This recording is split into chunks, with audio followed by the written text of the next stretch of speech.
Doutor, a Juliana Oliveira está acusando o Otávio Mesquita de crimes sexuais, né? Enfim, de estupro.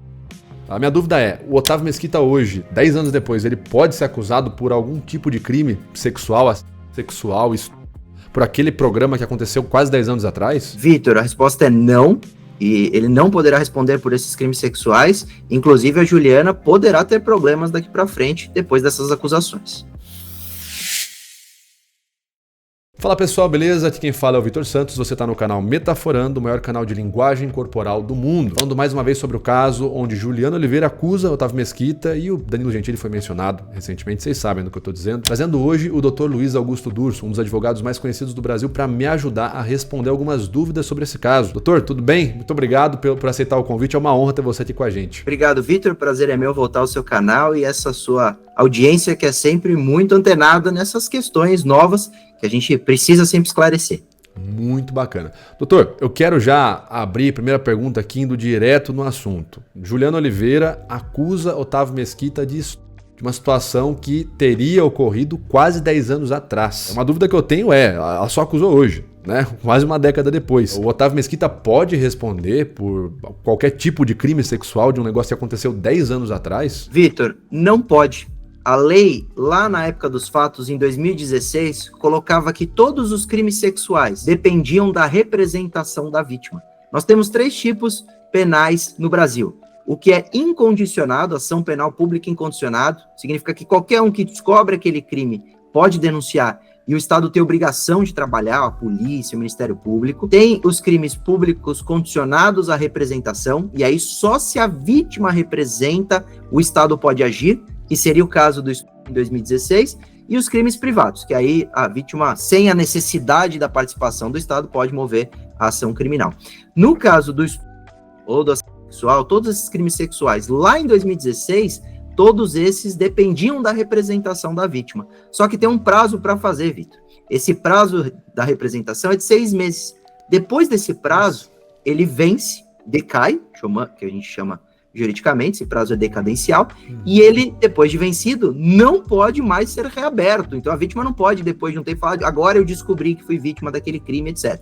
Isso mudou em 2018, então nós temos agora todos os crimes sexuais públicos incondicionados, então hoje a vítima poderia reclamar, mesmo 10 anos depois, viu?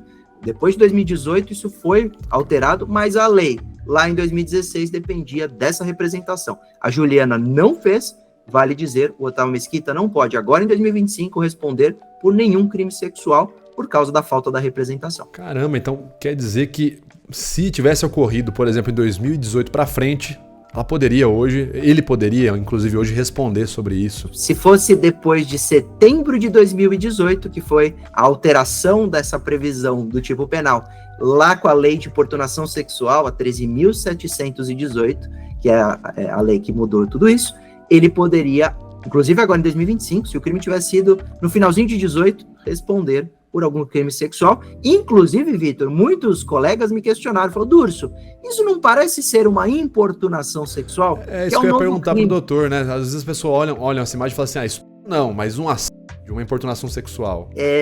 Poderia ser entendido por alguma autoridade como assédio sexual, porque de fato, algum tipo ali de hierarquia, né? Eu Otávio Mesquita apresentador, a Juliana era ali assistente de palco e tal, então ela, por uma questão de constrangimento pelo cargo do Otávio Mesquita, poderia ter sofrido assédio sexual, ou até uma importunação sexual. Eu acho que hoje, se acontecesse aquilo, parecido com outras pessoas, eu não acharia estranho se a polícia enquadrasse como importunação sexual. Só que o crime de importunação sexual, Vitor, também vem para a lei, vem lá no Código Penal, com esta lei de setembro de 18. E ela não pode voltar para fazer o Otávio Mesquita responder por eventual crime. Então, ela é posterior também, mais uma situação que não tem assédio sexual por falta de representação e nem importunação sexual, porque nem existia esse crime à época dos fatos. Caramba, doutor, muito interessante. Vamos supor se tivesse sido então diferente.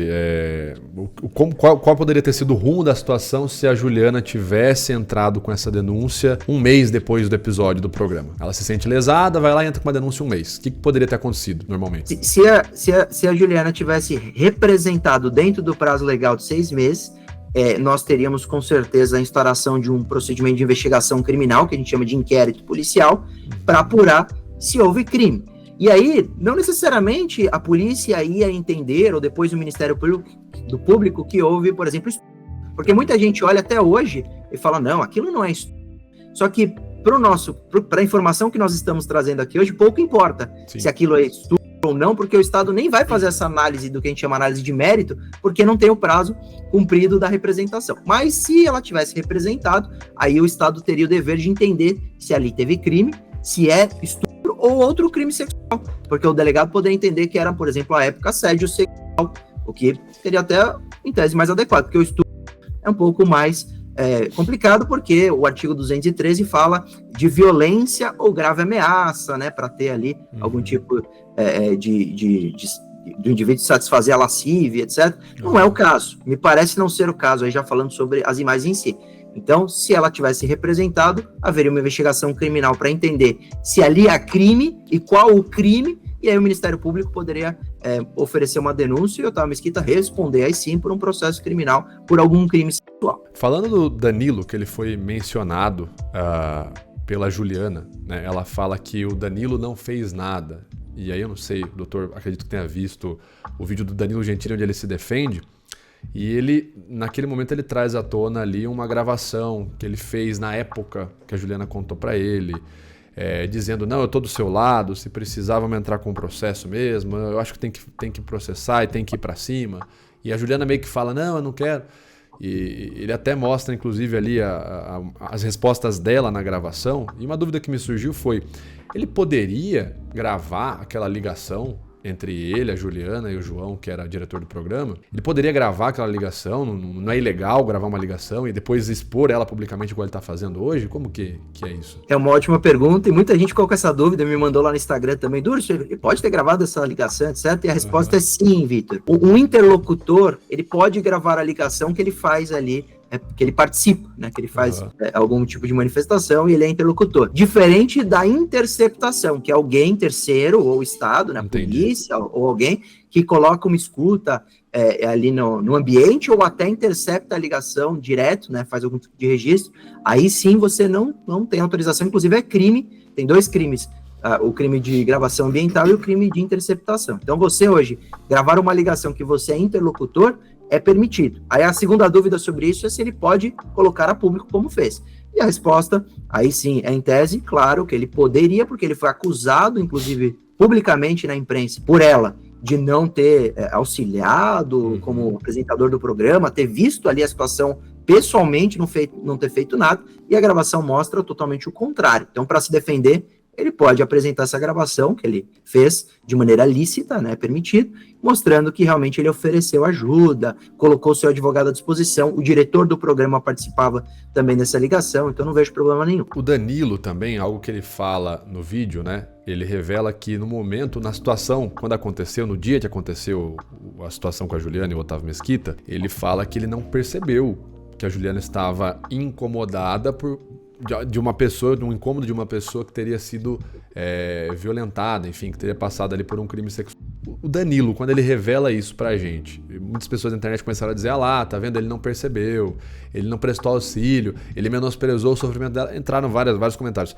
De alguma forma, se a Juliana tivesse esse interesse, ela poderia pegar essa fala do Danilo para gerar alguma implicação para ele, de não ter prestado auxílio para ela? Existe isso? Olha, Vitor, isso pode haver algum tipo de repercussão lá no âmbito trabalhista, né? Porque ela era funcionária do SBT, teria levado a situação, à época lá, em 2020, salvo engano, né? 4 anos depois. Sim. Mas a situação em si do Danilo, a gravação apresenta a sua absoluta diligência em prestar auxílio, em tentar ajudar, inclusive até se colocando à disposição para ele fazer a denúncia, né? Ele inclusive fala, não, eu vou atrás, ele tem uma troca de e-mail com o advogado, não, eu vou denunciar, etc. Então, eu não vejo nessa situação de hoje, com todas as provas apresentadas, uma implicação direta ao Danilo Gentili, exatamente porque ele agiu como a lei diz, né, como a lei prevê. O doutor, o senhor mencionou uma coisa interessante. O senhor falou que ele trocou e-mails com o advogado ali, dizendo, né, depois que acaba a ligação, ele mostra pra gente que tem uma troca de e-mail que a Juliana fala, não, eu não quero fazer nada, eu não quero representar legalmente, eu não quero nada, eu quero ficar em paz, né? O Danilo fala, ok, só que em seguida ele vai conversar com o advogado e diz pro advogado dele, olha, doutor, a situação é essa, aconteceu isso com a apresentadora do meu programa e eu quero, mesmo ela dizendo pra não entrar, eu quero entrar sim, quero representar legalmente, quero ir pra frente com esse caso. E aí o advogado dele fala pra ele não fazer isso. O que poderia ter acontecido se ele quisesse ter entrado mesmo contra a vontade da Juliana? Olha, Vitor, juridicamente na parte penal, nada. Por quê? Volta ao começo do nosso papo. Lembra que eu falei que depende da representação da vítima?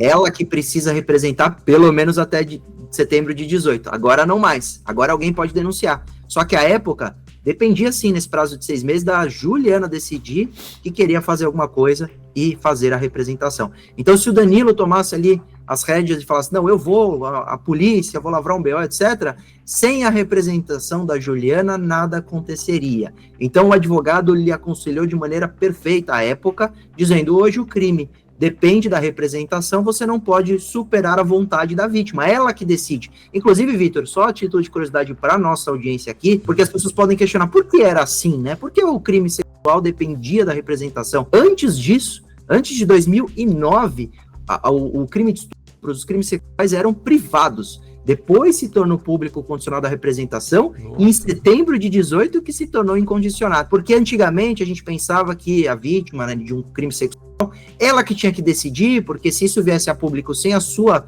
decisão, isso poderia, de alguma forma, ser vexatório, ser prejudicial à imagem da vítima. E com o passar do tempo, nós vimos que não, muita gente não denunciava, com medo, etc. E a gente precisa, sim, agir mediante a denúncia de qualquer um. Imagina, você descobriu que alguém foi vítima de estupro, o Estado tem que agir. Por isso que depois de setembro de 18, o crime se tornou público incondicionado.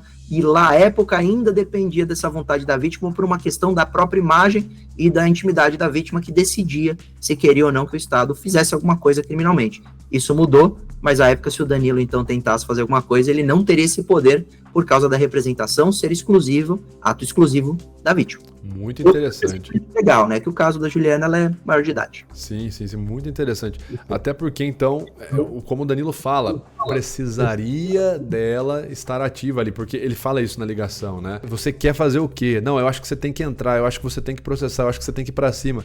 E ela fala não várias vezes, né? E é o que ele fala na defesa dele. Ele fala, olha, eu tentei ali, vocês estão vendo a ligação, eu quis levar a situação pra frente. Ela não quis. Agora ela fala que eu não fiz nada, mas enfim... Para finalizar, doutor, como que o senhor acredita que possa terminar essa situação, então, já que a gente já, na primeira pergunta, a gente já entendeu que por uma questão de uma alteração no histórico da lei, né, da mudança da lei, o Otávio Mesquita nem poderia estar respondendo sobre isso, pode gerar alguma consequência para a Juliana? Ela pode, de repente, responder por calúnia? Como que o senhor acha que pode terminar essa situação, juridicamente? Olha, Vitor, a Juliana pode ter problemas graves por uma questão muito simples. Quando ela, hoje, em 2025, procura o seu advogado, antes de levar esse caso à polícia ou à imprensa, ela deveria ter a informação que seu prazo de representação já esgotou, já decaiu, e que ela nada pode fazer com relação aos crimes sexuais que foram eventualmente cometidos em 16.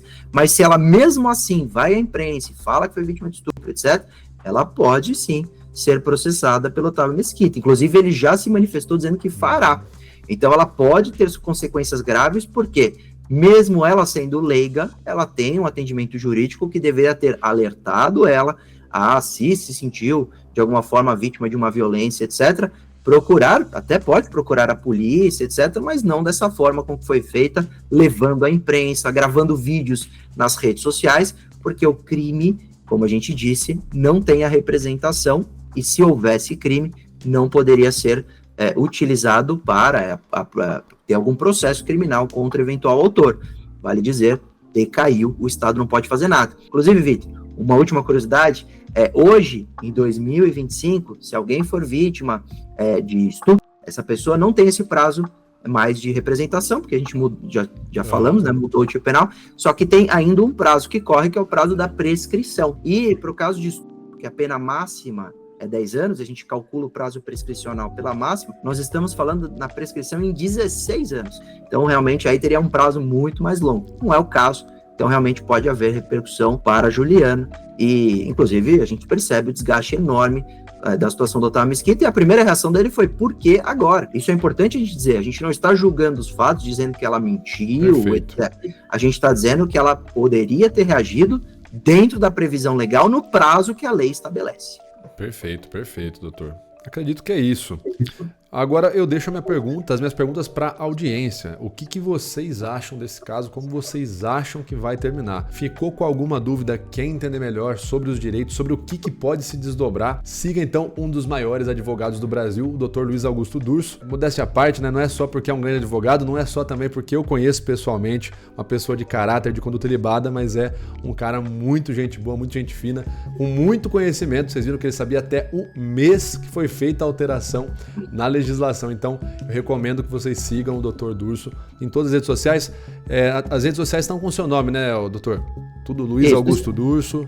Exatamente. No Instagram, Luiz Augusto Durso. E eu sei de cor, Vitor, por uma questão que eu dou aula de direito penal, direito digital, e aí a gente vai decorando por causa dos alunos, mas isso é um privilégio. Muito bacana, pessoal. Então, tá aí a recomendação e eu espero vocês no nosso próximo vídeo. Um grande abraço e até lá. Obrigado, doutor. Valeu, obrigado, Vitor, e a toda a audiência aí do Metaforando.